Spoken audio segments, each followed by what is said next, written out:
शमशेर ही तुम्हारा पति है। वादा करो कि तुम ये शादी उम्र भर तक निभाओगी।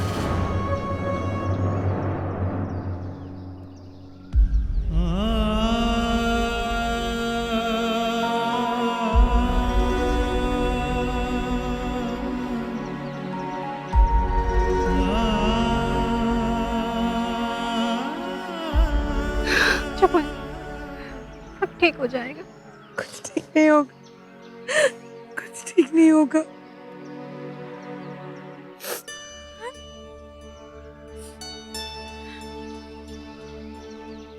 बाबूजी को मुझसे ये वादा नहीं लेना चाहिए था।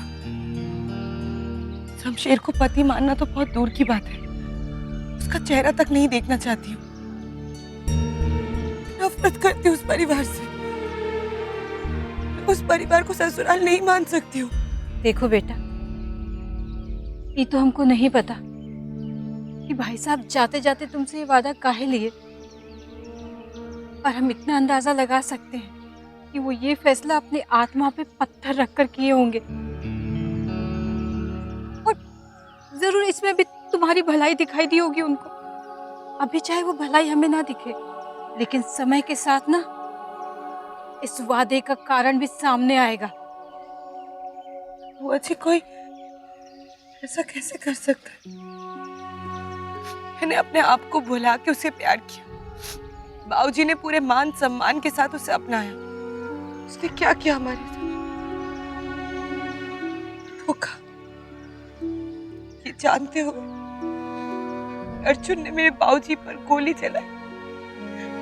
उस परिवार को कैसे अपना लूं? लेकिन बेटा, हम फिर भी यही कहेंगे,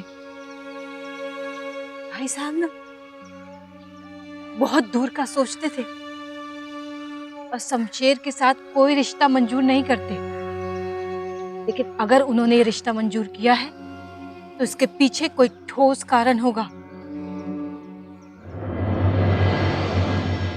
जो भी कारण, बस इतना जानती हूँ कि ये शादी की एक्टिंग नहीं कर सकती हूँ बुआ जी। मैं शमशेर को अपना पति कभी नहीं मान सकती हूँ। मैं नफरत करती हूँ उससे। लेकिन बेटा, तुम्हारे बाबूजी की यही अंतिम इच्छा थी और तुमने उनसे वादा किया है, तो तुम्हें उनके लिए निभाना पड़ेगा। शायद इससे उनकी आत्मा को शांति मिले।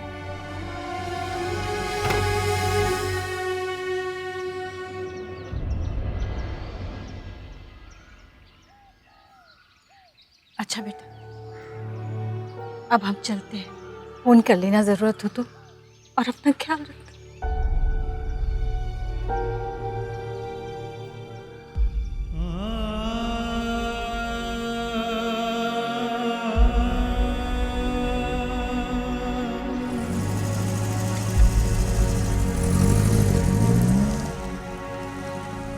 अब मेरी खुशी और मेरी जिंदगी यही है। अब मुझे यहाँ रहकर कुछ काम पूरा करना है।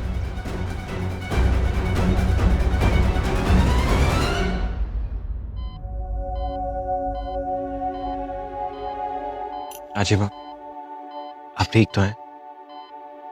हम ठीक। ठाकुर साहब, आपसे कुछ बात करनी। हम जिंदा हैं अभी। उनको परेशान करने की कोई जरूरत नहीं है। जो कहना हमसे कहो। रस्सी जल गई पर बल नहीं गया।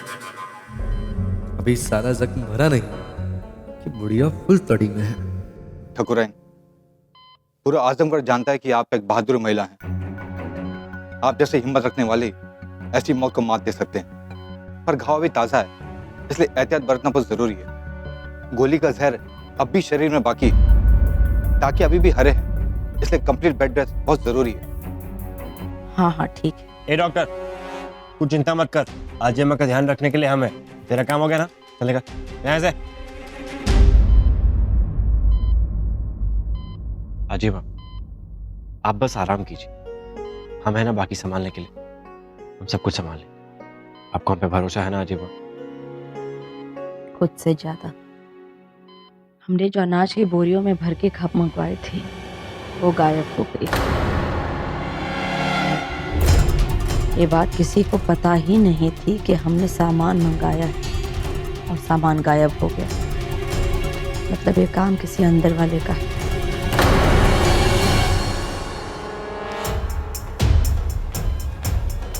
पता तो लगाओ कि ये आस्तीन का सांप कौन है। जी हाँ जी, उस आस्तीन के सांप को हम ढूंढ के निकालेंगे और जैसे हत्थे चढ़ेगा ना वैसे उसे सूली पे चढ़ा देंगे।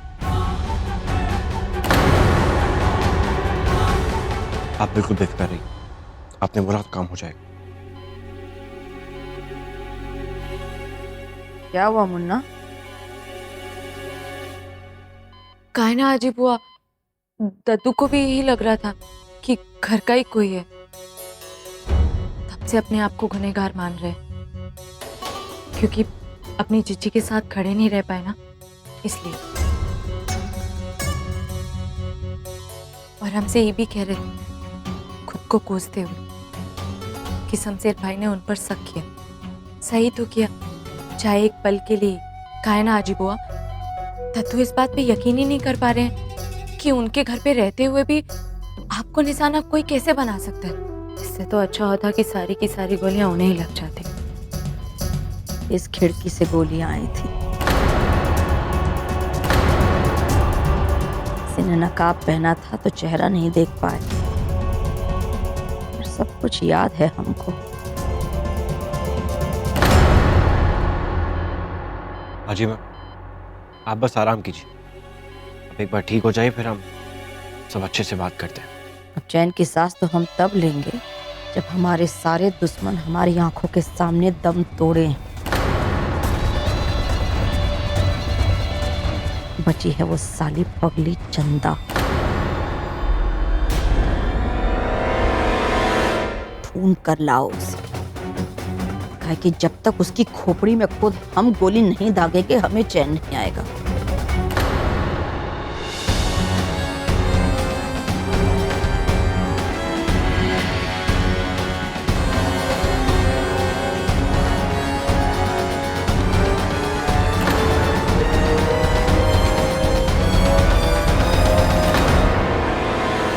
हाजी मैम, आपकी ये बेचैनी भी हमारी बेचैनी। अब बेचैन होने की बारी उन हमलावरों की। बस एक बार हम पता लगा लें।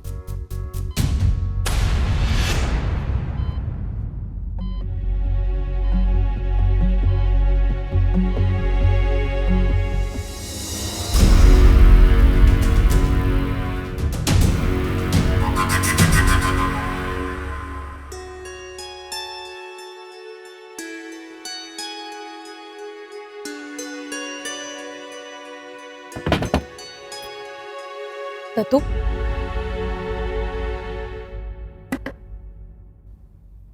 दद्दू कहाँ हो गया है आपको? क्या जरूरत थी ऐसे वहां से अचानक चले आने की? अगर ऐसी हरकत करेंगे तो साला सबको पता चल जाएगा कि इस सब कांड के पीछे हम लोग हैं। अरे पता चल जाता, चल जाने दो यार, अब परेशान हो गए हम। दिल करता है इस घर को छोड़कर हम चले जाएं। रोज उसकी शक्ल देखनी पड़ती है हमें। जिसकी चिता जलनी चाहिए थी ना, आज वो अपने सामने खड़ा हुआ है। साला समझ नहीं आता भगवान को भी क्या मंजूर है। दत्तू, एक बात कहते थे, हम मैदान छोड़कर नहीं भागेंगे, कहीं नहीं जाएंगे हम ये घर छोड़कर। साला यहीं रहेंगे, इसी घर में रहकर, शमशेर के सामने रहकर बदले की भावना को जगाए रखेंगे, क्योंकि उसने हमारे भाई को मारा है, हमारे मासूम मनोहर को मारा है। अब नहीं बख्शा जाएगा शमशेर सिंह को।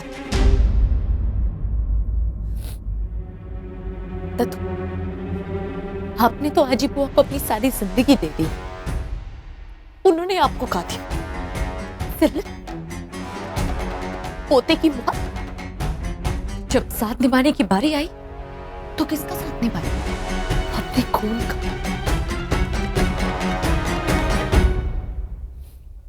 लेकिन दत्तू, अब वक्त आ गया बदला लेने का।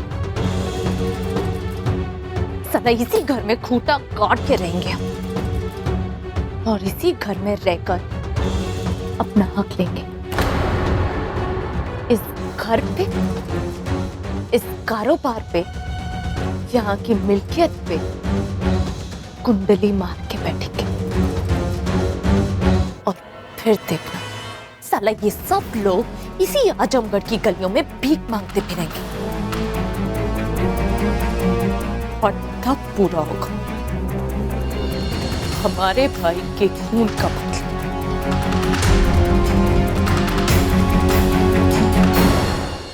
चाह तो हम भी ऐसे ही रहे, लेकिन साला ये इतना आसान नहीं होगा। जानते हैं तो इतना आसान नहीं है, पर क्या करें, साला आत्मा पे जो भाई की मौत का बोझ है उसी की टीच सब आसान कर देगी। एक एक कदम प्लानिंग के साथ रखना होगा। बस एक हथियार की जरूरत थी हमें जो इन सब पे भारी पड़े, और अब तो वो भी दिख गया। आप तो जानते ही हैं ना दत्तू, सब कुछ आपके सामने ही है। आप तो देख ही रहे हैं कि कैसे दोनों भाइयों के बीच दीवार आ गई है। पहले आजी बुआ के जरा सा नाराज हो जाने पर दोनों भाई एक साथ दौड़े चले आते थे उन्हें मनाने के लिए, और आज साला जब इतनी बड़ी बात हो गई है, आजी बुआ गोली खाकर बिस्तर पर पड़ी है, तो दोनों भाई अलग। अर्जुन भाई घर पर ही नहीं, और इन दोनों भाइयों के अलग होने के पीछे कौन? उस साली सुरसुरी आराध्या।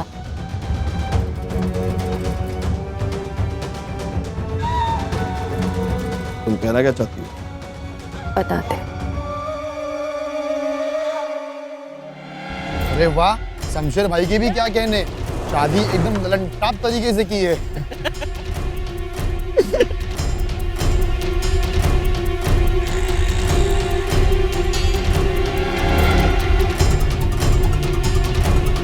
इस साला दिख दिख, ये तो वही लौंडिया है।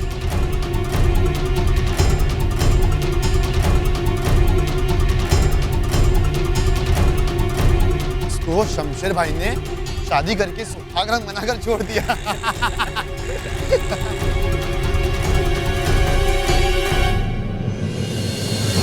अरे बंटी, जल्दी मिल जल्दी मिल, एक जबरदस्त प्लान बनाए।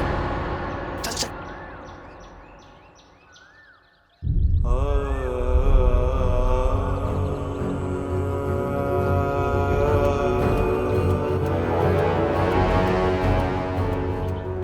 शमशेर को अपना पति कभी नहीं मान सकती हूँ। मैं नफरत करती हूँ उससे, नफरत करती हूँ उस परिवार से।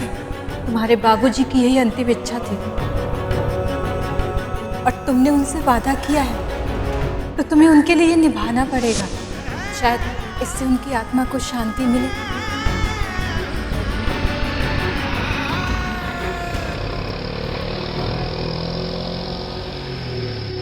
हमसे मिलने आ रही हो जाने मन? पहचाना? ये तो वही लौंडिया है, एमएमएस वाली, जिससे शमशेर सिंह ने शादी करके छोड़ दिया। अरे नहीं, शादी करके सुहाग रात मना के छोड़ दिया। अरे हमें तो एमएमएस वीडियो में सुहागरात देखने का मौका ही नहीं मिला, वरना हम भी मना लेते। अरे अरे, कहाँ भाई जा रही हो? भाग के कहाँ जा रही हो जाने मन?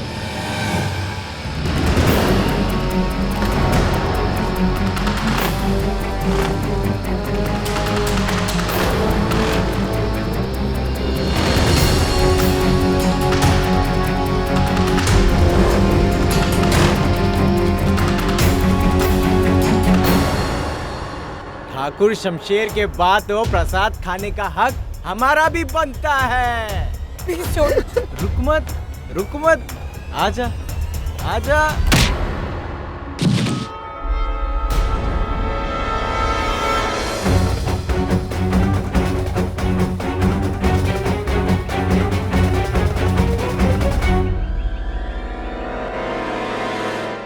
इतने में समझ में आ गया है कि सबको अलग अलग समझाना पड़ेगा। अरे निकल जाओ यहाँ से, वरना सबकी आंखें नोच कर गिद्धों खिला देंगे। साला लेके जाओ इसको।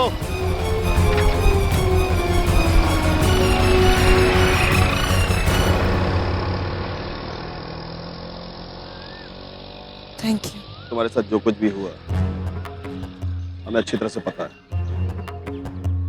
अर्जुन ने तुम्हारे पिता के साथ जो कुछ भी किया सही नहीं किया। यहाँ तक कि शमशेर ने तो मर्यादा की हद ही लागू की। तुम्हारा दर्द हम समझ सकते हैं, लेकिन एक बात याद रखना, इसका कोई नहीं होता ना, इसके राम जी होते हैं। हमारी भी एक पोती है। हम समझ सकते हैं तुम बहुत तकलीफों से गुजर रहे हो इस वक्त, लेकिन अगर तुम्हें कभी भी कोई भी जरूरत पड़े तुम हमसे बेझिझक मदद मांग लेना। Thank you. अगर हम पे भरोसा नहीं होगा ना तुम्हें, तो हमें उस बात का मलाल भी नहीं होगा, क्योंकि जो तुम्हारे साथ घटा है उसके बाद भरोसा करना इतना आसान नहीं होगा। दुश्मन की बेटी का दुख तो कोई इंसान ही समझ सकता है, पर बड़ी अजीब बात है ना, हर घर में विभीषण होता है जो सच का साथ देता है, पर बाकी लोग उसकी सच्चाई को समझते क्यों नहीं है, उसी को गद्दार ठहराते हैं। सही कह रही हो। अब ये बताइए बहुरिया कि कहाँ छोड़ें आपको? बहू भी बोल रहे और कुछ भी रहे कि कहाँ छोड़ दे। मुझे मेरे घर छोड़ दीजिए, मेरे ससुराल।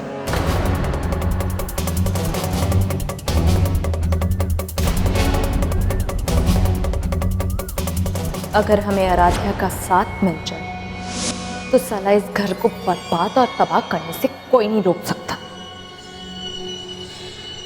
बस एक बार हमें आराध्या को किसी भी तरह राजी करके इस घर में लाना होगा, फिर दोनों भाई एक दूसरे से नजर नहीं मिला पाएंगे। काहे कि अर्जुन भाई का प्यार तो शमशेर भाई का अधिकार। उस साली सुरसुरी बनेगी दोनों भाइयों के बीच नफरत की दीवार, और फिर यहाँ के हम सिकंदर क्या कहते हैं?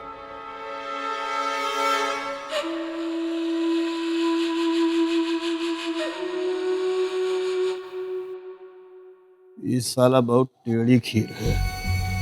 पहले आराध्या को मनाओ,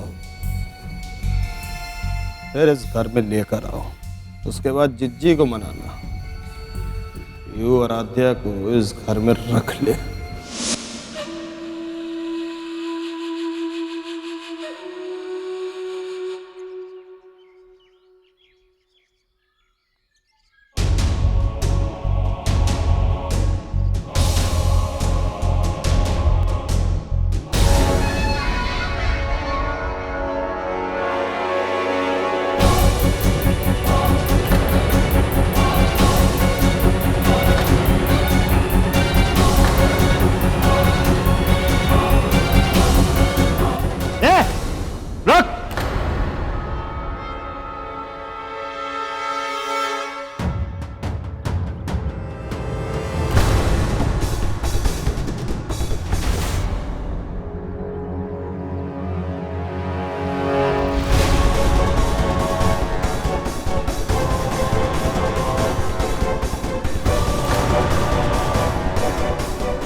हिम्मत कैसे हुई हमारे घर पे आने की? हाँ? खुद हक देते और खुद ही सवाल पूछते हो। दुनिया और भगवान को साक्षी मानकर तुमने मुझसे शादी की है। पत्नी हूं मैं तुम्हारी।